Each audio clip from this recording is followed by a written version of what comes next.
결혼 특강 죄송합니다. 결혼 특강이 있으시고요. 오늘은 제가 청년부 예배 말씀을 인도받게 됐어요. 한 주간 하나님 어떤 말씀을 이 청년들에게 전달하길 원하십니까? 계속 기도하는 가운데 지금 원고만 사실 5장 정도가 있거든요. 여러분 긴장하지 마시고요. 어제 김정은 목사님이 저한테 꼭 4시까지 맞춰라 라고 말씀하셔서 지금 3시 52분입니다. 그래서 8분 남았네요. 8분. 근데 우리가 오늘 언약 붙잡고 돌아가야 되지 않겠습니까? 중요한 하나님의 말씀을 좀 확인했으면 좋겠습니다.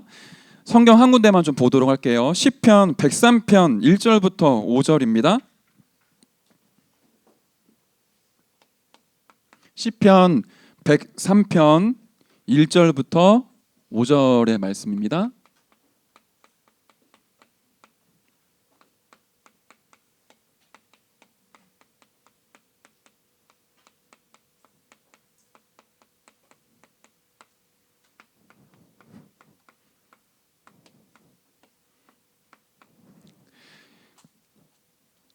다 찾으셨으면 우리 한 목소리로 함께 합독하도록 할까요? 시편 103편 1절부터 5절입니다.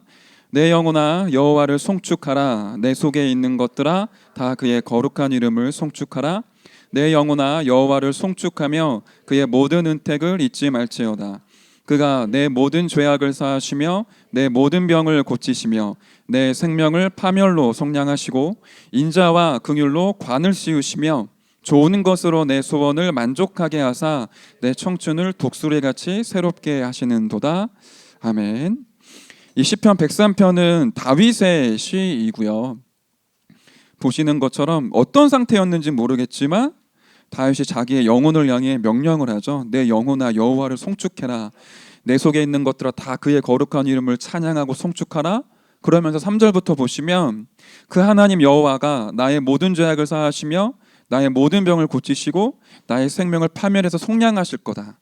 인자와 긍휼로 간을 씌우실 거다. 지금 우리의 시간표를 치면 우리의 도저히 안 바뀌는 예틀을 하나님이 다 이제 꺾으시고 깨트리시고 바꾸실 거다. 그렇게 해서 5절이 결론이죠. 좋은 것으로 내 소원을 만족하게 하사. 하나님의 소원 담긴 그 언약과 그 비전이 나에게 꿈으로 딱 이제 붙잡혀지는 거죠. 나의 청춘을 독수리같이 새롭게 하시는 도다. 이 말씀을 여러분들이 좀 오늘 굳게 붙잡으셨으면 좋겠습니다. 그래서 제목만 제가 썼어요. 판서할 건 아니고요. 청년이 깨트릴 예틀이라고 했는데 원래는 제목도 굉장히 고민을 많이 했었어요. 이 청년의 예틀을 깨트리시는 하나님 할까? 청년의 때에 깨트릴 예틀이라고 할까? 고민을 많이 하다가 이렇게 제목을 정했습니다. 여러분들 2019년도가 이제 한 달 정도밖에 이제 남지가 않았어요. 교회는 회기가 빠르기 때문에 12월이 되면 모든 부서 기관이 새롭게 시작을 합니다. 12월 첫째 주가 되면 청년부의 임원 교역자가 바뀌게 돼요. 그러니까 사실은 지금 교회로 치면 11월 지금 이 시간표가 거의 모든 이제 사역과 여정들이 마무리가 되고 새로운 여정을 시작해야 될 그런 시점이에요. 더군다나 오늘은 추수감사주일이기 때문에 여러분들이 2019년 걸어오셨던 모든 길들을 한번 오늘 돌아보셨으면 좋겠습니다. 하나님이 깨트리신 나의 예틀과 아직도 내게 견고하게 서 있는 예틀이 무엇일까? 왜 안 깨어지며 그걸 또 깨트리신 하나님의 방법은 무엇이었을까? 그 확인하시는 가운데 받은 응답 그리고 하나님께 주셨던 진정한 은혜들을 좀 확인하시고 누리시고 받을 응답들을 계수해 보셨으면 좋겠습니다. 저도 굉장히 당황스럽습니다. 지금 5분 안에 끝내야 되는데 사실은 할 일 내용들이 굉장히 많았어요. 왜냐하면 우리 2019년도 하반기부터 김정은 목사님 새롭게 강단을 서셨고 창세기 강해를 시작을 하셨습니다. 여러분들은 어떻게 그 말씀 붙잡으셨는지 모르겠지만 저는 개인적으로 창세기 말씀 쭉 계속 들어오면서 그 역사적인 사실과 그때 일어났던 사건들이 지금도 계속되어지고 있구나. 사단이 죽지 않고 그 창세 때부터 창세기 3장에서부터 시작된 사단의 역사는 지금도 똑같이 일어나고 있는데 그때 아담과 하와가 무너졌던 것처럼 가인이 무너진 것처럼 하나님의 은혜를 받았던 의인이었던 노아가 언약 전달에 실패했던 것처럼 지금 우리의 교회와 우리 성도들도 똑같은 예틀에 지금 빠져 있구나. 이런 부분들이 좀 디테일하게 좀 보여지게 됐었어요. 제가 다 할 수는 없지만 우리 창세기에 대한 내용들을 통해 우리가 발견하고 깨트릴 예틀은 무엇이며 그 예틀을 어떻게 깰 수 있는지를 좀 확인했으면 좋겠습니다. 기억을 좀 더듬어 보세요. 판서를 안 할 거고 PPT가 없기 때문에 조금 집중하기 어려우시겠지만 여러분들의 이 뇌 속에 계속 그림을 그리시고 그 창세 때부터 펼쳐져 있는 사건들을 쭉 묵상하셨으면 좋겠습니다. 창세기 1장 27절에 하나님이 하나님의 형상을 가지고 인간을 창조하셨죠. 어느 정도의 가치인지를 많은 사람들이 몰라요. 하나님의 나라를 유업으로 이 글자거든요. 다시 말하면 상속자고 하나님이 통치하시는 지구를 대리 통치하게 만드는 존재로 인간을 딱 정하신 겁니다. 천사한테 그거를 주신 적이 없어요. 사탄은 하나님께 대적하자마자 저주받아 이제 지옥으로 갈 수밖에 없는 운명이 됐죠. 인간은 하나님의 형상대로 창조되어서 하나님이 다스리시는 그 왕권을 가지고 온 땅과 지구에 이 복음을 확산시키고 파급하고 이 복음으로 하나님께 예배드리는 그런 중요한 축복이 분명히 있었습니다. 그러니까 이 영적인 모든 존재 중에 하나님을 제외하고 가장 보배롭고 존귀하고 아름답고 거의 완벽에 가깝게 창조된 존재가 인간이에요. 인간이 그런 하나님의 형상 가진 존재였기 때문에 창세기 3장의 문제에 빠지고 난 다음에 하나님께서 그 인간을 영원한 멸망 가운데로 그냥 내버려 두지를 않으세요. 바로 구원의 길을 열어주시죠. 사탄은 주님 앞에 대적하자마자 바로 타락시켰지만 인간에게는 중요한 구원의 완성의 그 기회를 주신 겁니다. 그런 인간이 온 땅에 생육하고 충만하고 다스리고 정복할 그 인간이 단번에 무너지게 되는 사건이 있었죠. 그게 바로 이제 창세기 3장의 사건입니다. 창세기에는 4가지 사건이 나온다라고 우리가 메시지를 들었어요. 창조, 그리고 타락, 홍수 심판, 바벨탑이죠. 그렇게 완벽한 하나님의 형상 가진 인간이 사단에게 속아 이제 하나님을 떠나게 됐고요. 인간에게 고통이 시작이 되어졌고 2번 다시 하나님을 알 수 없는 영적 상태에 딱 빠지게 됐습니다. 그때 사단이 인간을 무너뜨리는 중요한 포인트가 있잖아요. 첫 번째는 인간이 하나님의 언약과 말씀에 너무너무 희미했었고요. 2번째는 사탄이 그 부분을 알고는 인간을 무너뜨리기 위해 중요한 메시지를 전달을 해요. 그 중에 하나가 창세기 3장 6절이죠. 선악과를 먹는 날에는 너희 눈이 밝아 하나님같이 될 거다. 다르게 얘기를 하면 너가 이걸 먹으면 하나님처럼 전지하고 전능하고 엄청난 존재로 바뀔 수 있어. 그 메시지에 인간이 속아 무너지게 돼요. 여기에 굉장히 중요한 단어가 우리가 나오지 않습니까? 나 중심이라고 하는 내가 하나님처럼 되는 것. 창세기에는 이 흐름이 계속 흘러가게 됩니다. 하나님보다 내가 위에 서게 되고요. 나의 기분과 감정이 하나님보다 위에 서게 되고 나의 주장과 나의 계획이 하나님보다 위에 서게 돼요. 창세기 3장 이후에 16절부터 보시면 범죄한 인간에게 이제 중요한 고통들이 오기 시작을 하죠. 아내는 해산의 고통이 있고 남자들은 일평생 동안 땀을 흘리고 수고해야만 양식을 얻을 수 있는 고통이 시작이 되는데 창세기 3장 16절에 보면 그러한 표현이 나오죠. 너는 하와에게 말씀하신 겁니다. 너는 남편을 원하고 남편은 너를 다스릴지니라. 이게 단순히 여자가 남자를 볼 때 좀 의지하고 싶고 또 사랑받고 싶고 이러한 표현이 아니라고 하셨었어요. 내 마음대로 내 뜻대로 이 사람을 움직이고 싶고 이 사람을 내가 갖고 싶고 이 사람이 내가 원하는 대로 살기를 원하는 그런 마음이다라고 하셨거든요. 하나님보다 내가 자꾸만 이제 위로 올라가게 되죠. 그 증거 중에 하나가 창세기 4장에 바로 나오죠. 가인과 아벨이 제사를 주님 앞에 드립니다. 아벨은 양을 잡아 피제사를 드렸고 가인은 채소와 야채를 가지고 제사를 드렸죠. 중요한 건 하나님께서 아벨의 제사를 받으시지만 가인의 제사를 받지 않으세요. 그 이유가 중요한 문제들이 나오지 않습니까? 가인이 너무 분이 차갖고 자기 동생 아벨을 돌로 쳐 죽이게 돼요. 다른 표현으로 얘기를 해보면 나의 기분과 나의 감정이 하나님의 절대 주권보다 이제 위로 올라가게 되는 거죠. 그 흐름이 창세기 6장으로 흘러가게 되니까 하나님의 아들들이 사람의 딸들의 아름다움을 보고 자기가 원하는 자들로 아내를 삼기 시작을 했어요. 결혼은 이상하겠다 이런 표현이 아닙니다. 더 이상 하나님께 묻지 않는 시대가 왔어요. 아담과 하와로부터 몇 대도 많은 시간이 지난 게 아닌데 몇 대 흘러갔는데 복음이 희미해지고 언약이 희미해지고 하나님에 대한 각성과 그 의식이 희미해지면서 더 이상 하나님께 질문하고 하나님과 함께하지 않아요. 그 이후의 표현이 인간이 육신이 됨이라. 모든 기준, 선택, 판단하는 모든 기준이 하나님의 말씀, 하나님 중심에서부터 인간으로 바뀌게 되죠. 나로 바뀌게 되고 인본주의가 시작이 됩니다. 그렇게 해서 오게 되는 게 소유에 집착하게 되고요. 나밖에 모르는 건 뭐 말할 것도 없지만 내 것, 내 사람, 우리, 그게 우리에게도 똑같지 않습니까? 하나님보다 더 앞선 하나님의 절대가 아닌 나의 절대가 나에게 있고요. 내 것, 여기에 모든 것들을 투자해요. 이익과 손해가 갈리면 하나님의 말씀, 하나님의 음성을 듣질 않죠. 이미 내가 나의 계획 다 세워놓고 내가 원하는 것들이 이미 있는 상태에서 말씀드리니까 나의 귀에 이롭게만 말씀을 해석하고 말씀 붙잡게 되죠.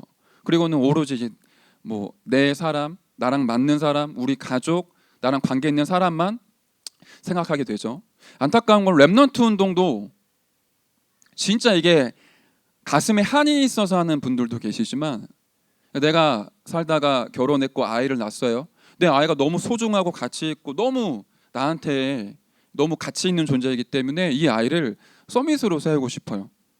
그런 욕망과 동기가 있는 상태에서 렘넌트 운동을 들으니까 내 욕망은 뒤로 숨기고 하나님의 뜻은 렘넌트 운동이라고 감추면서 사실은 내 아이를 축복하기 위한 렘넌트 운동을 하기도 하죠.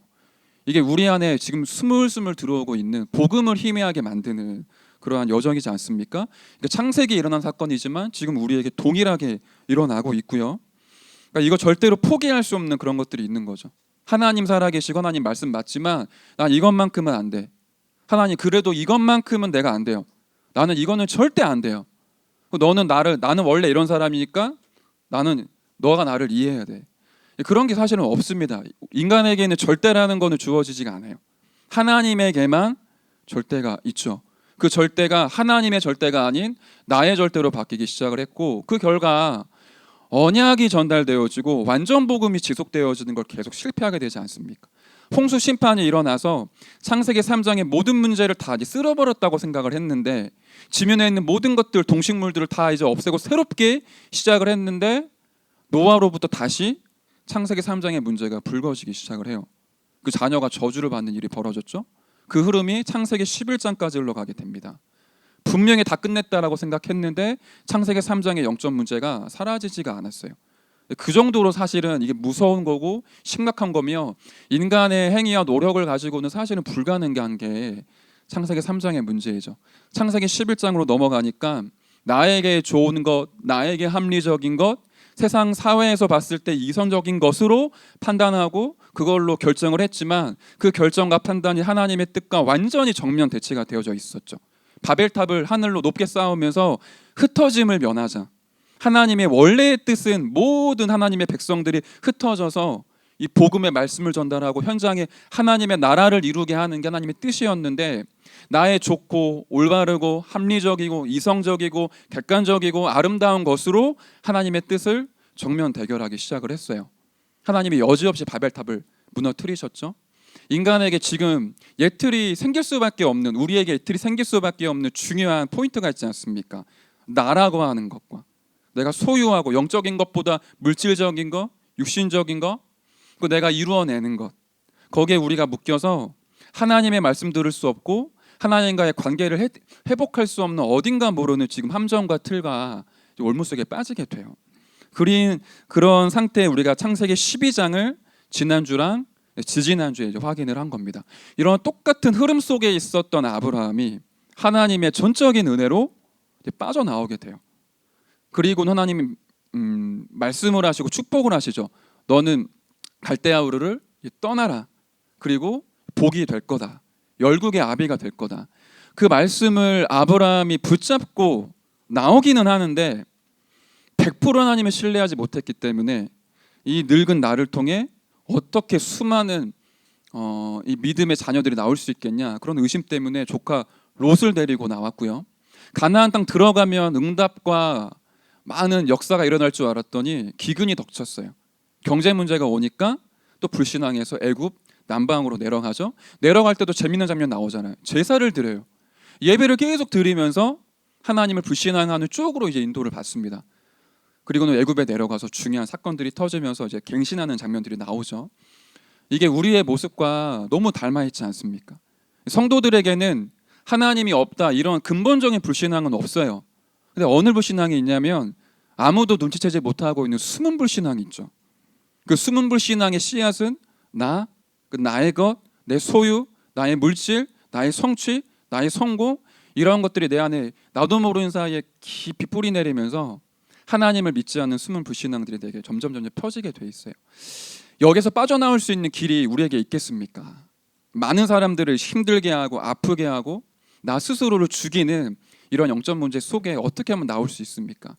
이런 사단의 함정 속에 묶여 있다가 어느 날 중요한 사건과 문제가 터져서 우리에게 마음 상태와 영적 상태에 상처라는 게 딱 생기기 시작을 하면은 그게 결국에는 폭발을 하게 되죠.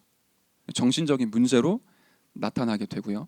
그리고 우리가 살고 있는 모든 이 세상의 틀은 사단이 만들어 온 지옥 배경의 시스템, 매트릭스이기 때문에 빠져나올 수가 없어요. 여러분 곰곰이 생각을 해보세요. 모태에 있을 때 이미 영적 DNA가 하나님을 불신앙하고 하나님을 대적하며 이 사단에게 엎드릴 수밖에 없는 그런 영적 DNA를 갖고 있어요.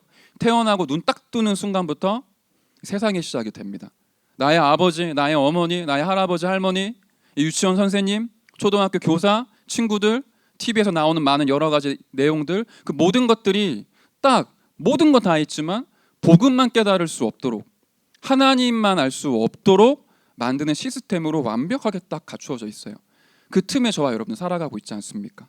그러는 가운데 나도 알게 나도 모르는 사이에 내 속에 여러 가지 복음 아닌 다른 것들이 지금 각인되고 뿌리 내리고 체질되어져 있어요.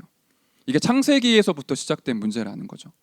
지금도 계속되고 있고 이러한 틀 속에 이러한 올무 속에 묶여 있는 저와 여러분에게는 구원은 이제 받았습니다. 법적으로 받았지만 뭔가 모르게 이제 쓴뿌리들이 있죠. 여러분들 다른 사람들한테 얘기할 수 없는 그런 나의 예틀들이 있지 않습니까? 내가 아는데 넘어서기 힘든 부분들. 이거 진짜 치유받고 싶은데 오랫동안 기도하지만 잘 해결되지 않는 그런 부분들이 있죠. 2019년도에 그런 모든 예틀을 하나님께서 말씀과 하나님의 능력으로 깨트리시겠다고 선포하셨고 저와 여러분이 2019년을 쭉 걸어왔습니다. 그렇다면 2019년도에 있었던 많은 사건들과 만남들과 일들 속에 그 예틀을 깨트릴 하나님의 중요한 시간표와 응답의 기회들이 분명히 있었겠죠. 그리고 이 강단을 통해서 그 예틀이 무엇인지 발견하게 하시고 새 틀을 갖추기 위한 중요한 메시지를 선포하시겠죠. 말씀을 이제 바로 마무리를 하도록 할게요. 어떻게 하면 빠져나올 수 있을까? 하나님이 저와 여러분에게 말씀을 주셨습니다. 성경을 보시면 돼요. 우리 힘과 우리의 능력으로는 나의 예틀을 사실상 깨트리기가 불가능하지 않습니까? 인간의 전적 타락, 전적 부패, 절대 불가능이라고도 하는데 알고 있지만 사실상 내 힘으로는 불가능한단 말이에요. 그래서 처음부터 하나님은 여자의 후손 보내겠다. 방주를 만들어라. 피제사를 드려라. 처녀가 잉태하여 아들을 낳을 거다. 이 임마누엘의 그리스도를 보내겠다. 그 약속을 주신 겁니다. 이게 아무것도 아닌 것 같지만 늘 우리가 듣는 얘기인 것 같지만 그 속에서 우리가 답을 얻어야 돼요. 우리 얼마 전에 마가복음 메시지 쭉 들으면서 보지 않았습니까? 혈루증 여인에게는 예수님의 옷자락만 잡아도 치유될 수 있을 거라는 믿음이 있었어요.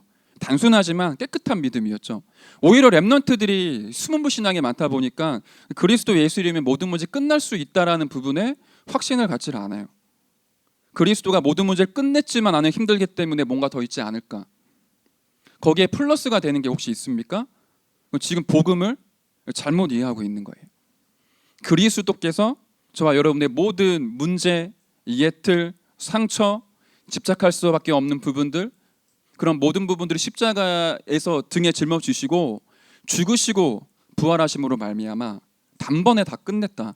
이사야 53장에 보니까 그가 채찍에 맞음으로 우리가 평화를 누리고 그가 징계를 받음으로 우리가 나음을 받았도다.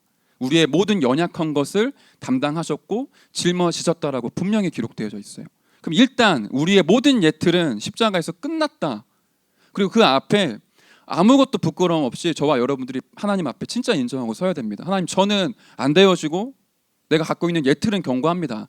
내 힘으로 해결할 수 없으니 주님의 능력으로 나를 치유하시고 나를 바꿔주옵소서. 이게 첫 번째 가장 중요한 부분이에요. 그리스도 앞에 나를 진짜 세우는 거. 두 번째는 우리의 각인 뿌리 체질이 있기 때문에 이 각인 뿌리 체질은 집중이 지속될 때만 바뀌어지게 되어 있습니다. 여러분이 아침에 눈을 뜨고 밤에 눈을 감을 때 어떤 생각이 드십니까? 우리 지난주 강단 말씀 서론에 이 얘기를 하셨었죠. 그게 지금 저와 여러분의 생각을 사로잡고 있는 부분이지 않습니까? 우리가 할 수 없기 때문에 하나님께서 집중이라는 비밀을 주셨어요. 예수님 십자가 죽으시고 부활하시고 난 이후에 40일 동안 제자들을 두루 살피시고 다니시면서 하나님 나라의 일을 말씀하셨고, 성경으로 표현을 하자면 이 사람들이 오로지 기도하기에 힘썼다. 일도 하고 밥도 먹고 친구도 만나고 모든 것 다 하지만 이 사람들의 중심과 이 사람들의 집중이 딱 복음의 포커스 온이 딱 되어져 있었어요. 그 속으로 저와 여러분이 들어가기 시작을 하는 겁니다. 세 번째는 그 문제를 통해 메시지를 찾는 겁니다. 오늘의 말씀으로 치면 미션을 찾는 거예요. 하나님이 여러분과 저를 멸망시키시고 죽이시기 위해 예틀을 주신 게 아니라 그 예틀을 통해 내가 치유해야 될 세상과 치유해야 될 현장과 내가 보지 못했던 많은 영혼들을 보기 위해 그 문제를 허락하신 거죠. 거기에 대한 분명한 메시지와 미션을 발견할 때 이제 자유하게 돼요. 한나가 아들이 없는 것 때문에 기도를 했는데 사무엘이라고 하는 중요한 미션과 메시지를 받게 됐어요. 엘리야가 로덴나무 밑에 이제 나를 죽게 해달라고 기도를 하는 가운데 셈이 하나님의 음성을 듣고는 7천 제자와 엘리사를 세울 것을 하나님의 미션으로 붙잡게 되죠. 저와 여러분이 가지고 있는 많은 예틀들, 여러 가지 문제들, 그 부분들이 나에게 하나님께서 24 미션으로 주실 수 있는 중요한 도구였구나 발견하게 될 때 깨어질 줄로 믿습니다. 마지막 이제 결론입니다. 이러한 증인들이 이제 많이 성경에 있었죠. 다윗 같은 경우는 수많은 사람들이 본인을 어렵게 했지만 하나님의 사랑으로 충분했던 사람이기 때문에 그런 모든 어려움들 넘어설 수 있었어요. 저와 여러분에게 허락된 이 예틀은 하나님이 깨트리기를 이제 원하시죠. 그리고 인간의 노력이나 나의 의나 사람의 말의 영향이 아니라 오로지 복음 하나로 치유하기를 원하시고요. 그래서 복음이면 된다라고 하는 증인으로 세우기를 이제 원하십니다. 우리 2019년 남은 기간이 얼마 안 남았습니다. 예틀을 깨트리고 새 틀을 갖추는 청년부가 될 줄로 믿습니다. 제가 기도하고 우리 이후 순서로 인도받겠습니다. 하나님의 은혜를 감사드립니다. 청년의 때에 넘어서고 깨트려야 될 예틀들을 발견하게 하시고 나의 능력과 나의 힘과 사람의 말과 여러 가지의 영향이 아닌 오직 하나님의 복음으로 이 예틀이 깨어질 수 있는 최고의 은혜와 성령의 충만함을 우리에게 허락하여 주옵소서. 예수 그리스도의 이름으로 기도드렸습니다. 아멘. 우리 헌금송 오늘은 박진우 우리 찬양